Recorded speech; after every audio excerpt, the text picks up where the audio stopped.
Hi guys, it's Levy. So I'm going to be sharing some creepy books for you for autumn. I haven't got loads and I'll explain the reason for that. I've made one of these, I think, at least for the past 2 years, and I felt like I was going to pick a lot of the same books. So I've tried to go for kind of like a bit of a theme in what I've picked, and the ones that if I was like choosing what I'd reread from my shelves now, I would choose.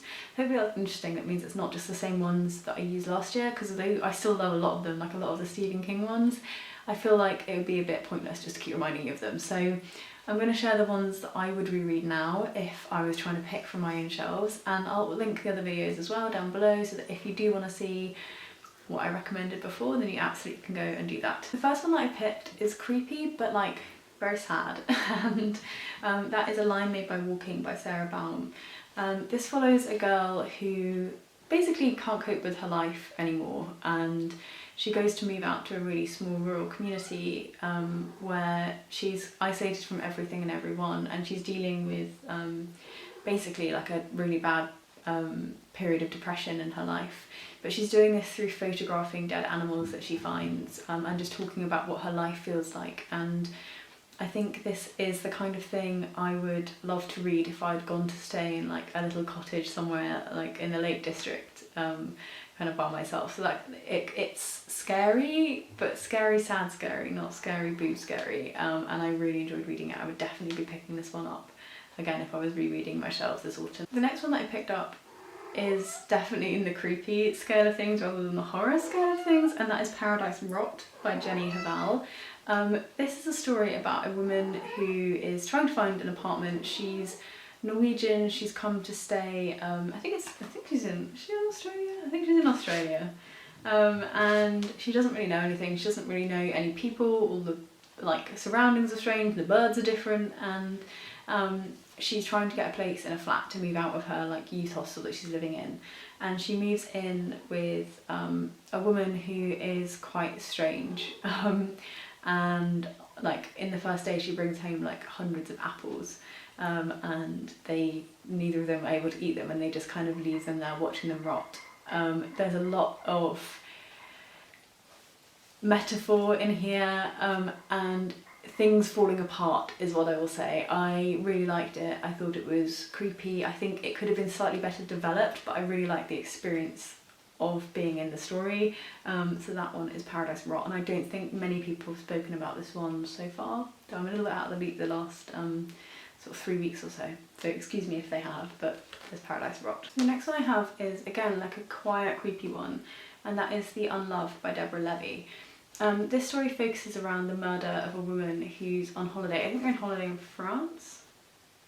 Yeah, they're on holiday in France, and one of the children, who is a child who no one really wants, is sure that she knows who did it.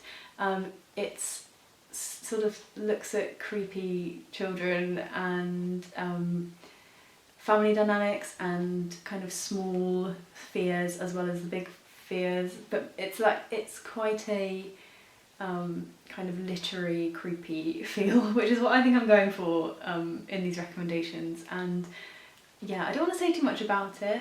I think the more you can say about novels with creepy children, the less creepy the children are. So yeah, it's a creepy children novel. French chateau, group of friends.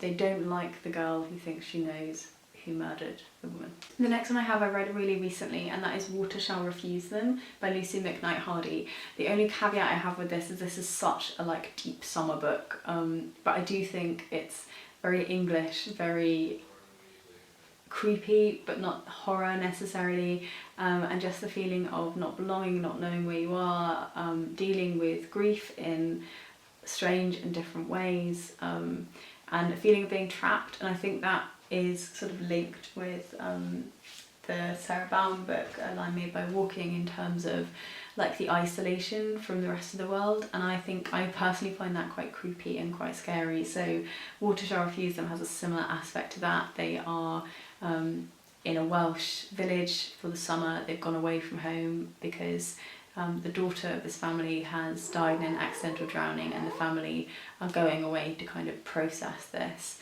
I think, yeah, it's got that light, creepy, literary feel that I'm going for in this video. And then the last one I'm going to recommend is Ghost Wall by Sarah Moss. And lots of people have already read this one, but just to tell you a little bit about it if you haven't and you're looking to be further convinced. This is about a family whose summer holidays are taken up by like a strange activity. The dad is obsessed with how prehistoric people lived, and they go on this kind of archaeological site sort of, but it's an exercise to see if they can live the same way that people would have lived a long time ago. And the dynamics of the family are very controlling. There's a young daughter in the family who is used and who is trying to explore her way in this family in conjunction with modern life. Creepy, not necessarily scary. Again, English literary, just right, just hitting the spot I'm after. And then I was looking for some new like stuff to read this autumn, and I picked two up based on like blog recommendations, but I'm really interested to see if there's any others that fit into the vein I've just explored, because they are my absolute favourites. I picked up two that are kind of more like traditional horror. The first one I talked about in my other video, and that is Will Haunt You by Brian Kirk, and this is a story about a man who reads a book, and by reading it he falls into his own personal nightmare. It's not very well written, but I am enjoying the story, and sometimes that's okay. And I'm going to keep going with it and keep seeing how I feel about it. I think it's a really quick read. I'm like 70 pages in, but I've only been reading it in tiny snips before I go to bed. So Will Haunt You is one of the ones I picked up. And then the next one I bought was because it came up on lists last year when I looked, and this year.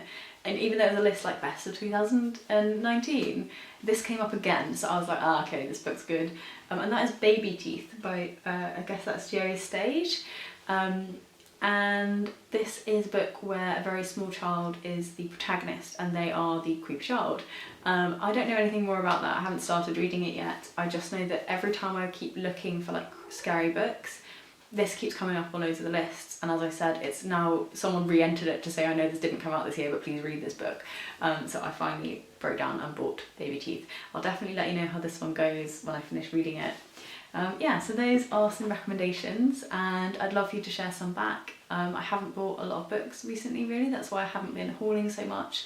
I've been buying them in like 2s and 3s and then reading them, so I've been sharing my wrap-ups rather than in hauls. But that means I'm open to buying more books at the moment. So if you do have any recommendations for kind of creepy, scary stuff, and even kind of like classic-y scary stuff that you just think is really decent and that people should check out, let me know because I'm interested. Yeah, hopefully you guys are enjoying the slightly colder weather and doing lots of reading of your own, and yeah, hopefully this has given you guys some ideas. I'll see you again soon in another video. Bye!